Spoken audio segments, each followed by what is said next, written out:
সূরাতুল ওয়াকিয়াতি মাক্কিয়াহ। যখন কিয়ামতের ঘটনাটি সংঘটিত হবে, তখন কেউই তার সংঘটিত হওয়ার অস্বীকারী থাকবে না। এই ঘটনাটি হবে কারো মর্যাদা ভুলণ্ঠিতকারী আর কারো মর্যাদা সমুন্নতকারী। পৃথিবী যখন প্রবল কম্পনে কম্পিত হবে, পর্বতমালা সম্পূর্ণরূপে চূর্ণ বিচূর্ণ করে দেওয়া হবে, এরপর তা বিক্ষিপ্ত ধুলাবালিতে পরিণত হয়ে যাবে। আর তোমরা মানুষরা তখন ৩ ভাগ হয়ে যাবে। প্রথমত হবে ডান দিকের দল। তোমরা কি জানো এই ডান দিকের লোক কারা? বাম দিকের দল কারা? এই বাম দিকের লোক তা কি তোমরা জানো? তৃতীয় হবে অগ্রবর্তী ঈমান আনয়নকারী দল। এরা হবে অগ্রগামী দল। এরা হচ্ছে আল্লাহর একান্ত ঘনিষ্ঠ বান্দা।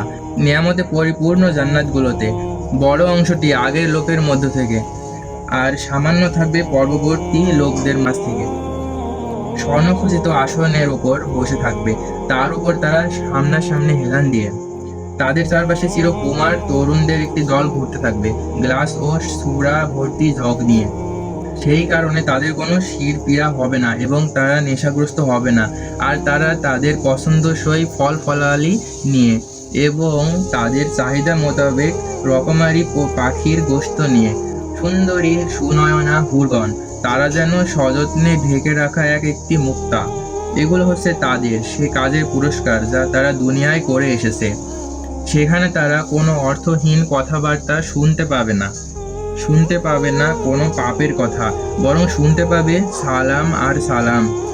আর ডান পক্ষের লোক বলতে কি বুঝো? যেখানে থাকবে কাঁটাবিহীন বড়ই গাছ, থাকবে কাদি কাদি কলা, ছায়া দূর দূরান্ত পর্যন্ত সম্প্রসারিত থাকবে। আরও থাকবে প্রবাহমান পানি, পর্যাপ্ত ফলমূল যার সরবরাহ কখনো শেষ হবে না এবং নিষিদ্ধ করা হবে না। থাকবে সমুন্নত বিছানা। আমি তাদের সঙ্গী হুরদের বানিয়েছি ঠিক বানানোর মতো করেই। তাদের একটি বড় বৈশিষ্ট্য, আমি তাদের চিরকুমারী করে রেখেছি। তারা হবে সমবয়সী প্রেম সোহাগিনী। এসব হচ্ছে প্রথম দলের ডানপক্ষের লোকদের জন্য। এই ডানপক্ষের লোকদের এক বিরাট অংশই হবে আগের লোকদের মাঝ থেকে, অনেকে হবে পরবর্তী লোকদের মাঝ থেকেও। আর আসহাবুশ শিমাল কারা? আসহাবুশ শিমাল, তাদের অবস্থান হবে জাহান্নামের উত্তপ্ত বাতাস ও ফুটন্ত পানিতে, যখন ঘন কালো রঙের ধোঁয়ার ছায়ায়। সে ছায়া যেমন শীতল নয়, তেমনি তা কোনো রকম আরামদায়কও নয়। নিঃসন্দেহে এরা এর আগে অত্যন্ত সুখ সম্পদে কাটাতো। এরা বারবার বড় বড় পাপে লিপ্ত হয়ে পড়তো। এরা বলতো, আমরা যখন মরে যাব, আমরা যখন মাটি ও হাড়ে পরিণত হয়ে যাব, তখন কি আমাদের আবারও জীবিত করা হবে? আমাদের বাপ দাদা এবং পূর্বপুরুষদেরও কি জীবিত করা হবে? তুমি বলো, অবশ্যই আগে পরের সব লোককেই একটি নির্দিষ্ট দিনে একটা নির্দিষ্ট সময়ে সমবেত করা হবে। এরপর ওহে পথভ্রষ্ট, এ দিনের আগমনকে মিথ্যা প্রতিপন্নকারী ব্যক্তিরা, আজ অবশ্যই তোমরা জাক্কুম নামক একটি গাছের খাদ্য খাবে। তা দিয়েই তোমরা আজ তোমাদের পেট ভরবে। তার উপর তোমরা পান করবে ফুটন্ত পানি, তাও আবার পান করতে থাকবে তৃষ্ণার্ত উটের মতো করে। এটি হবে তাদের আতিথেয়তা। আমি তোমাদের সবাইকে সৃষ্টি করেছি, তোমরা কি স্বীকার করো না? তোমরা ভেবে দেখেছো তোমাদের বীর্যপাত সম্পর্কে? তাকে কি তোমরা সৃষ্টি করো না? আমি তাদের সৃষ্টি করি। তোমাদের মাঝে মৃত্যু আমিই নির্ধারণ করি এবং আমি এ ব্যাপারে মোটেই অক্ষম নই যে তোমাদের মতোই আরেক দল মানুষ দিয়ে তোমাদের বদল করে দেব এবং তোমাদেরকেই এমনভাবে তৈরি করব যে তোমরা কিছুই জানতে পারবে না। তোমরা যখন তোমাদের প্রথম সৃষ্টির ঘটনাটা জানতে পেরেছো, কেন অনুধাবন করো না?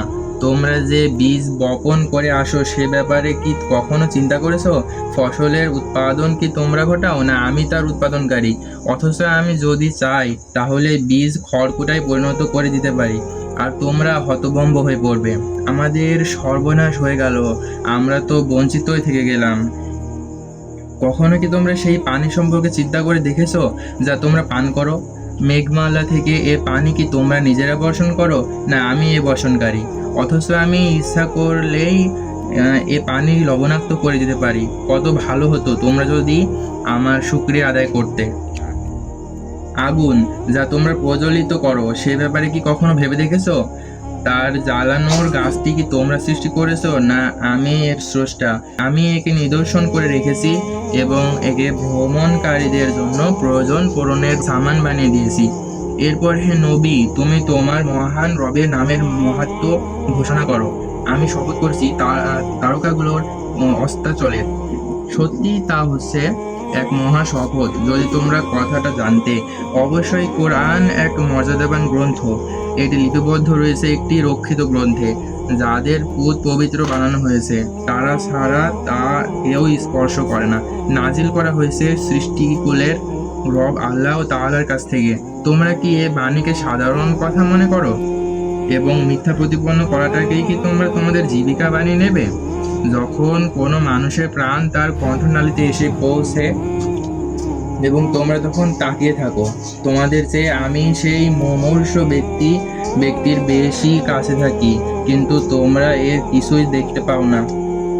যদি তোমরা কারো অধীন ও অক্ষম নাই হও, তোমরা যদি সত্যবাদী হও, তাহলে কেন সে বেরিয়ে যাওয়া প্রাণকে ফিরে আনো না? হ্যাঁ, যদি সে ব্যক্তিটি আল্লাহর নৈকট্যপ্রাপ্ত একজন হয়, তাহলে থাকবে আরাম আয়েশ, উন্নত মানের খাবার ও নিয়ামতে ভরপুর জান্নাত। আর যদি সে হয় ডান পাশের কেউ, তাহলে তোমার জন্য রয়েছে শান্তি আর শান্তি, কারণ তুমি ছিলে ডান পাশের একজন।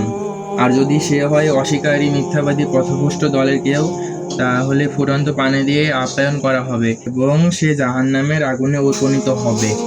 নিশ্চয় এ হচ্ছে একটি অমোঘ সত্য। অতএব তুমি তোমার মহান প্রতিপালকের পবিত্র নামে তাসবিহ পাঠ করো।